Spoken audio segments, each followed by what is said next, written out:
The mid-year budget presented to Parliament last Monday has seen some spirited debate on the floor of Parliament. Although per the standing orders of the House, this statement is just to elicit comments. What we have seen on the floor is nothing short of fiery debates on both sides of the House.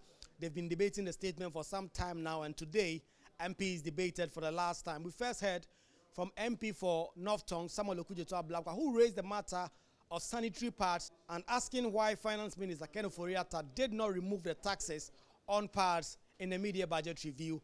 There was a sharp response from the government side. The NPP MP for Sefi Akontombra, Alex Tete, firing and saying that the taxes are needed to protect local industries. Ghanaian women had agitated strongly that this mid-year review should address a very important matter, a matter that borders on human rights. And Mr. Speaker, I recall that you also spoke emphatically, which was well received by the Ghanaian people, that a mid-year review should abolish taxes on sanitary pads. It is an embarrassment that such a gross human rights issue did not receive attention from the Finance Minister. My colleague from the other side, Honorable Okujeto-Ablakwa, is presenting the fact that the sanitary pad government has imposed tax on it. And I want you to recall that there is a report from AGI that government should allow the local companies to produce the sanitary pad in this country.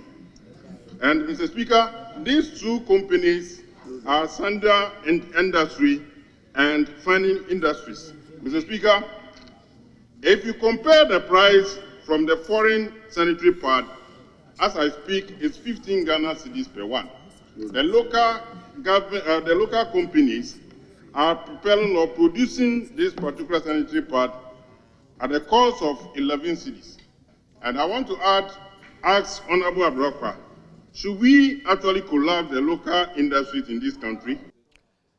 There were also matters on roads and school feeding capitation grants on the floor of the House. Governor Kwame Agboja, the Minority Chief Whip, declared that despite government saying this was going to be part of the Year of Roads project, there's literally no roads and government has squandered all money, literally sinking the country into debt. Dr. Clement Apak also spoke about the school feeding grant, which he says is 99 pesos and it's not enough to cook any nutritious meal. We later heard from Carlos Ahinkra, who was on the defensive mode. This government owes road contractors about 15 billion Ghana cedis. That is an example of collapsing businesses. That is lack of jobs, because these contractors, Mr. Speaker, 70% of the contractors are not on site. Mr. Speaker, I just read in the document the finance minister saying that some projects are not on site. Mr. Speaker, ask one of the clerks to go to Omechebi Lamte today and find out if the contractor is on site. The contractor has backed out. So which project is going on? If you go to Tematu Akosombo Road, the contractor is not there. Go to Temamoto Way towards the Central University, the contractor is not there.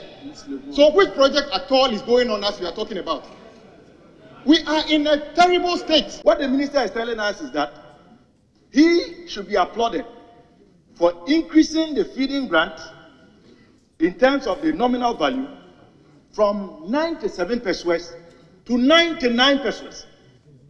Mr. Speaker, the same finance minister indicated to us that inflation is at 54.1%. Mr. Speaker, let's be realistic. The students are here. Who in this country today can afford to produce what the Ministry for Gender, Children and Social Protection describes as a hot, nutritious meal per day at 99 Ghana pesos, Mr. Speaker? The minority leader, Dr. Ato Forson, wrapped up the debate for his minority side, insisting that the economic management team is actually economic mismanagement team. That this is the worst form of an IMF program since Mansa Musa went on the famous pilgrimage to Mecca. Mr. Speaker, Ghanaians must understand that clearly it is not the IMF which has imposed these horrible conditionalities on austerity on them. In fact, it is rather the government of President Nana Addo Dankwa Akufo-Addo and the economic mismanagement team, led by Alhaji Bawumia, further gives further details that the Bank of Ghana illegally printed over 45 billion Ghana cedis, representing 7.2% of GDP in 2022 alone, and another 35 billion in 2021, first in the history of Ghana. The Speaker, the Bank of Ghana is certainly a crime scene. Certainly a crime. The key members of the economic mismanagement team that superintended and supervised this economic crime are: number one, Dr. Alhaji Mahmudu Bawumia, aka Mr. Strategist. Excuse me. Mr. Speaker, number two, we have the almighty Ken Oforiatta. I call him aka One Program, One Bond. Mr. Speaker, we also have Governor Ernest Addison, aka the Printer.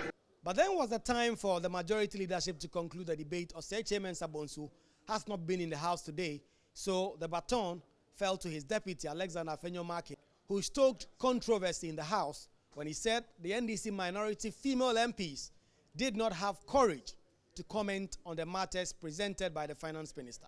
On our side, the majority, we gave opportunity to 3 women to speak. Honorable Abino Osei spoke, Honorable Sheila Patel spoke, Honorable Gipti Chum Ampofu spoke.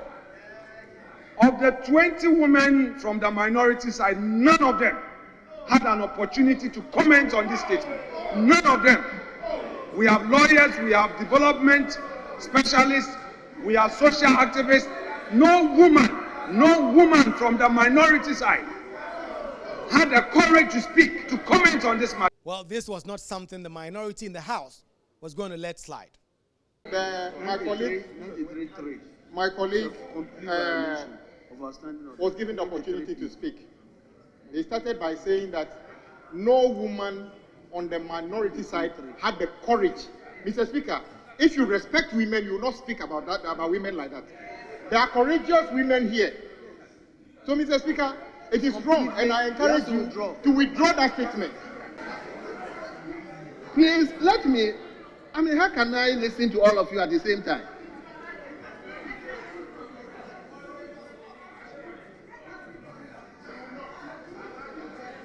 Eventually, he was allowed to conclude his debate. Parliament is expected to adjourn sine die on Thursday, set to return in October, although the date is not publicly known yet.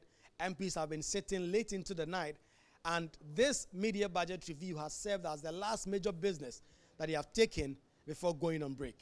Reporting for Joy News, Kweku Asante, Parliament House, Accra.